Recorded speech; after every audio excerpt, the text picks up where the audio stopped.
Si vous en avez marre, des légumes d'hiver, choux, butternut, cette chronique est faite pour vous. Avec vous, Roland Motte, bonjour. Je vois un traumatisme. Bonjour Xavier. Non mais c'est vrai que quand arrive la fin de l'hiver, on n'en peut plus des choux. En tout cas, j'en peux plus. Ah oui, voilà, c'est ça. Oui.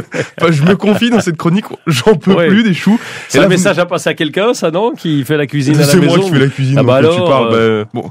Tout ça pour dire quoi? Moi, ça me prend le chou, cette histoire. Oui. Voilà. Merci Marco la technique pour la blague. Les légumes d'été. On y va maintenant, là. Oui, on peut commencer à semer. Donc, on est au mois de février et donc, on va pouvoir faire les premiers semis sous abri à l'intérieur. Donc il existe des mini-serres, mais on peut faire ça dans des boîtes à œufs aussi.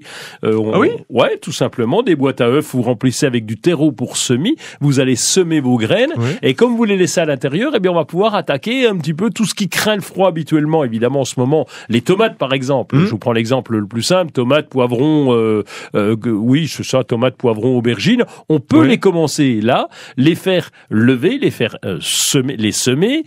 Ça va lever, ça va prendre la lumière. Donc là, il faut vraiment que ça soit à la lumière. Et donc, d'ici le mois de mai, eh bien, vous pourrez les remettre au jardin en plan.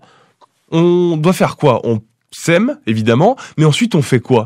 Alors on va suivre régulièrement parce qu'une fois que c'est à l'intérieur, ça peut se dessécher rapidement, il fait 20 degrés dans la maison, donc soit si c'est une mini-serre, on va surveiller l'arrosage, on va ouvrir de temps en temps parce qu'on peut mettre ça dans une mini-serre avec un couvercle, mais il faut pas qu'il y ait une condensation trop forte, donc on va enlever de temps en temps pour que le semis soit bien aéré. Il faut environ 15 jours à 3 semaines pour que de la graine, on arrive à voir le premier germe et que ça commence à pousser.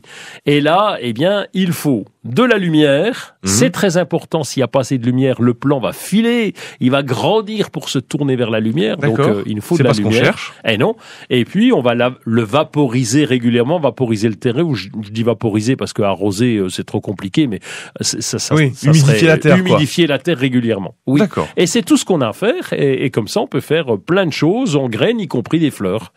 Moi, je vous avoue que je suis tenté quand je sème par mettre plein de graines. J'en mets un max, je me dis il y en a bien une qui va pousser dans le lot. Oui. C'est pas la technique, j'imagine. Ça dépend.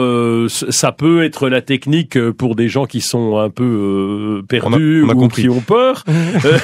Mais on peut faire des graines en poké, par exemple. Le poké, c'est pour les graines un peu plus grosses. On fait un trou avec un crayon et puis on met une graine ou deux à l'intérieur. Mais c'est tout. On n'est pas obligé d'en faire plus. Il y a même des graines enrobées pour justement éviter votre problème d'en mettre de trop. Parce que des fois, les graines sont toutes petites et on en met plein. Et là, elles sont enrobées, entourées d'une matière, si bien qu'elles sont plus grosses en volume. Et donc, on en met une par une pour éviter, parce que vous avez de l'argent, évidemment, vous êtes à la radio. Faut savoir quoi en faire. Mais je sais. Et par contre, il y a des gens qui en ont un peu moins, qui mettent qu'une graine. Voilà.